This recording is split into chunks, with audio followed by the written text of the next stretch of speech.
darkness swallowing the sun, silence shattered by a trumpet, the heavens trembling as if creation itself is tearing apart. What if Jesus already revealed the exact timeline of the rapture, and almost everyone got it wrong? Why did he give such precise signs, yet believers through centuries misread the order? And here's the paradox. What if prophecy is not about watching the sky, but about something happening right now inside the church? For generations, people have searched for blood moons, earthquakes, and political turmoil. But Jesus pointed to something far more decisive, something most people ignore. The risk? If you miss the true order, you may also miss the very moment of deliverance. This journey will uncover what the scriptures really say: hidden signals, prophetic parables, and the revelation that changes how you see time itself. By the end of this video, you'll never look at prophecy the same way again. If you love uncovering the mysteries of the scriptures, subscribe, hit the bell, and share your thoughts in the comments. Thank you for being here. Now let's step into the timeline Jesus revealed. The disciples were unsettled. They had just heard Jesus declare that the magnificent temple of Jerusalem, with its dazzling saint, how could the very symbol of God's dwelling place on earth fall into dust? Out of this shock came their urgent question, recorded in Matthew 24:3. Tell us, when shall these things be? And what shall be the sign of thy coming and of the end of the world? It was not just curiosity, it was desperation to understand the scriptures and the prophecy of the end. But Jesus did not hand them a simple timeline. Instead, he unveiled a sequence of warnings, layered with mystery. He spoke of false messiahs, of wars and rumors of wars, of famines and earthquakes, Matthew 24:4-7. Yet he made it clear these were not the end, but the beginning of sorrows. The metaphor is unforgettable. Just like birth pains that grow sharper and closer together, these events are signals that something far greater is approaching. The prophetic clock begins not with silence, but with tremors. Picture the scene. The disciples leaning in, waiting for a direct answer, maybe even a specific number of days. Instead, Jesus handed them a map written in symbols. It was less a schedule and more a spiritual compass. The lesson was not to calculate the day and hour, but to discern the times, to watch the rise of deception and the shaking of nations, and to understand that the scriptures always point beyond the visible signs to the condition of the heart. One of the most striking details is how Jesus wove together near and distant prophecy in a single thread. Many scholars read his words as pointing first to the destruction of Jerusalem in 70 AD, and then to the ultimate end of the age. History and prophecy overlap like a shadow in its reality. It's as if he was saying, what you will see in your lifetime is but a foreshadowing of the final fulfillment. This dual pattern of prophecy, immediate and ultimate, is one of the great mysteries of biblical narratives and keeps the reader alert, never fully at rest. Now think about how this resonates today. Every time we see wars, global crises, or instability, voices rise saying the end has come, but Jesus' words echo across the centuries. The end is not yet. These are reminders, not conclusions.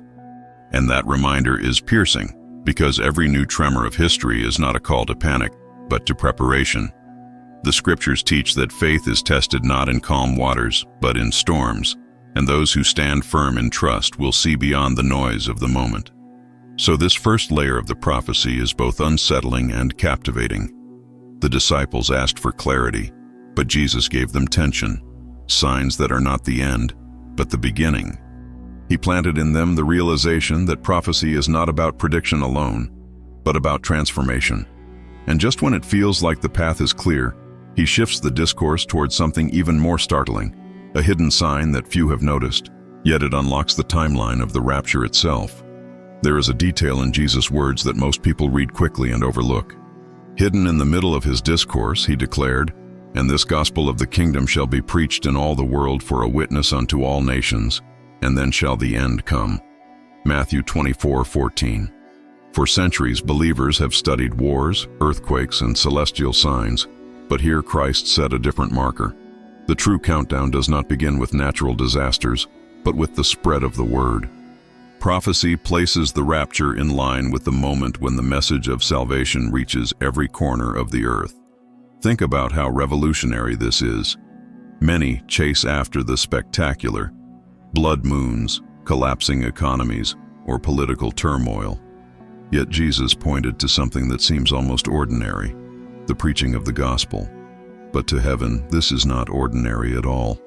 It is the very battle between light and darkness, fought not with swords, but with the scriptures. Every time someone hears the truth of Christ, the prophetic clock ticks forward, and when the last ear is heard, the door of this age will close suddenly. This forgotten sign reminds us that God's timeline is not measured by headlines, but by hearts. Wars may terrify us, earthquakes may shake our foundations, but in God's plan, what matters is that no soul is left without witness. Imagine a candle being lit in every dark corner of the world. Some flames are small, flickering in places where persecution is fierce. Others burn bright in lands of freedom. But together, they weave a prophetic pattern that only the Lord can see fully. Here lies a paradox that unsettles even seasoned students of Scripture. The same gospel that offers salvation is also the sign that judgment is near. Every sermon preached, every verse translated, every testimony shared is both an invitation and a warning. It is as if the world is being placed on notice. Grace is extended, but the end approaches. Just like Noah preached righteousness before the flood, 2 Peter 2:5, the gospel now thunders across nations as the final trumpet before the storm. This gives us something practical to consider. If the spread of the word is the true prophetic marker, then every believer plays a role in the unfolding of the timeline. You may not stand on a pulpit, but every Bible you give, every conversation where you mention Christ, every prayer for missionaries becomes part of this grand countdown. The scriptures are clear. What seems small to man is monumental in heaven. A whispered testimony can move prophecy closer to fulfillment than the mightiest empire falling. So when Jesus tied the end to the preaching of the gospel, he unveiled a sign more decisive than wars or famines. And while many still search the sky for wonders, the true wonder is unfolding in villages, cities, and tribes across the world. Yet this raises a haunting question. If this is the forgotten sign, what other parts of his prophecy have we misunderstood? And how do they reshape the rapture timeline? The disciples thought they would hear a simple sequence: disasters, then deliverance. But Jesus spoke of twists that few were prepared for. In Matthew 24:9-10, he warned that his followers would face hatred, persecution, and betrayal. Imagine the shock. Instead of a smooth path to glory, he described a storm where even families would turn against each other. The prophecy reveals a bitter reality. Before the rapture, faith will be tested not only by the world, but by those closest to us. This is one of the most misunderstood parts of his teaching. Many assume that the timeline is a straight road, but Christ revealed sudden turns. Wars are followed by deception, persecution is followed by apostasy, and then false prophets rise, performing signs to mislead even the elect. Matthew 24:11-12. It is like walking on a mountain path that keeps twisting, where one moment offers a glimpse of light and the next plunges into fog. The rapture is not an isolated event. It comes at the climax of a series of unexpected turns. Think of history itself as a mirror of this prophecy. In every age, believers have endured seasons that felt like the end. Rome's persecution, the fall of empires, plagues, and wars all seemed final. Yet the world continued, and the church endured. These were not mistakes in prophecy, but echoes, rehearsals of the ultimate fulfillment. The twists in the timeline keep humanity awake, reminding us that the end cannot be calculated by human calendars, but discerned through faith and watchfulness. And here lies the tension. Jesus said that the love of many shall wax cold, Matthew 24:12. This is not merely a statistic about society. It is a spiritual diagnosis. When love fades, deception thrives. We see it today in countless ways. When truth is sacrificed for convenience, when churches trade scriptures for entertainment, when personal gain overshadows compassion, these cold winds signal not only cultural decay, but the prophetic chill before the breaking dawn of the rapture. Yet, even in the midst of betrayal and chaos, prophecy holds a promise. Jesus said, "He that shall endure unto the end, the same shall be saved." Matthew 24:13. Endurance is not passive waiting.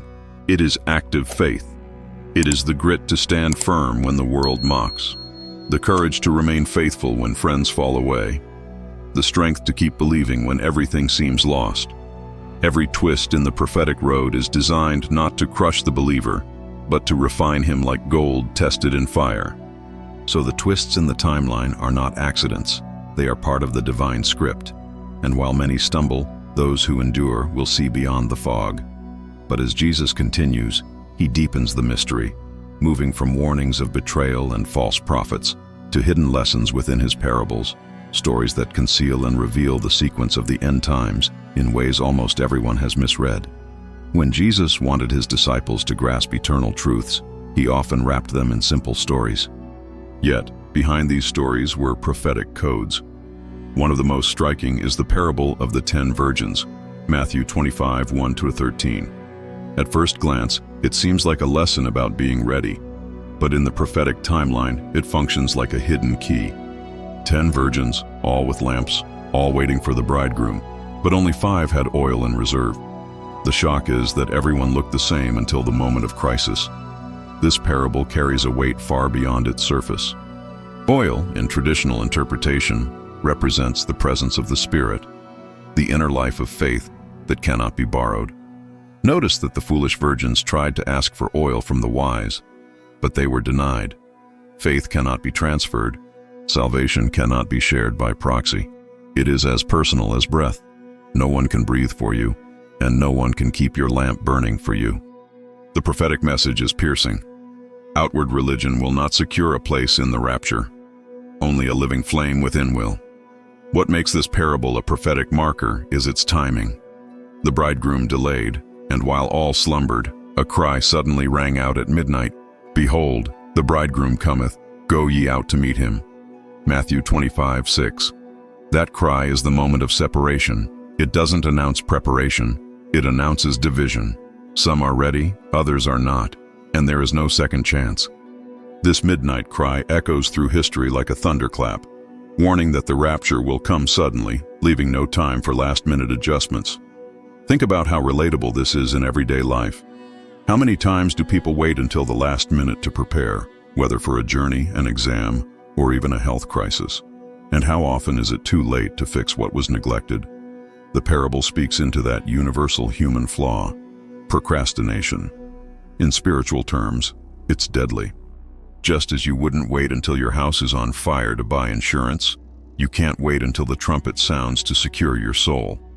The parable also exposes the great illusion of comfort. All 10 virgins had lamps, all were in the right place, all expected the same event. The difference was hidden, internal, invisible until the critical hour. This mirrors the church today. Many claim the scriptures, sing the hymns, and speak of prophecy. But without the oil of authentic faith, their lamps are merely decorations. This is why Jesus warned that the rapture will be a dividing line, even among those who outwardly appear ready. So the parables act as prophetic mirrors, simple, almost childlike stories that conceal profound revelations. They remind us that the rapture is not just about watching the skies, but about preparing the soul. And as Jesus continued teaching, he lifted the veil further, leading his listeners to the ultimate climax of the timeline, the moment when prophecy collides with judgment and glory. All the signs, all the warnings, all the parables lead to one breathtaking climax. Jesus spoke of a moment when the heavens themselves would be shaken. Immediately after the tribulation of those days shall the sun be darkened, and the moon shall not give her light, and the stars shall fall from heaven. Matthew 24:29. The language is cosmic, almost cinematic. Imagine the sky itself collapsing, nature bowing before its creator. This is not poetic exaggeration. It is the final stage of prophecy, the unveiling of divine authority before the world. Then comes the most staggering image of all. And then shall appear the sign of the Son of Man in heaven. Matthew 24:30. The scriptures do not detail what that sign looks like, and perhaps that mystery is intentional. Some interpret it as the radiant glory of Christ himself, breaking through the veil of the skies. Others suggest it may echo the Shekinah light that once filled the temple. Whatever form it takes, it will be unmistakable. The nations will see, and the Bible says they will mourn. For some, it will be the fulfillment of every hope. For others, the crushing realization that they ignored the very warnings that could have saved them. This is the moment when prophecy and destiny collide. Jesus declared that he would send his angels with a great sound of a trumpet, and they shall gather together his elect. Matthew 24:31. The rapture reaches its climax here. The gathering, the separation, the revelation of who truly belongs to him. Notice how it all centers not on speculation but on the voice and authority of the Son of Man. It is his word, his trumpet, his angels, his people. The storyline of history converges into the hand of Christ. Think of the imagery. A trumpet blast louder than any siren, angels sweeping across the skies like flames of fire, believers from every nation lifted into glory. It is both majestic and terrifying, depending on where you stand. For those who have kept their lamps burning, this is the long-awaited rescue. For those who mocked or delayed, this is the point of no return. Scripture makes it clear, this is not a rehearsal, not a metaphor. It is the final unveiling of God's kingdom breaking into the world. This revelation also answers a deep human question. Will justice ever come? Generations have cried out under injustice, asking when God would intervene. Here is the answer. The rapture is not merely escape. It is vindication. It proves that history is not random, that the promises of the Bible are not empty words. The one who walked among fishermen and tax collectors returns as Lord of Lords, and every eye will see him.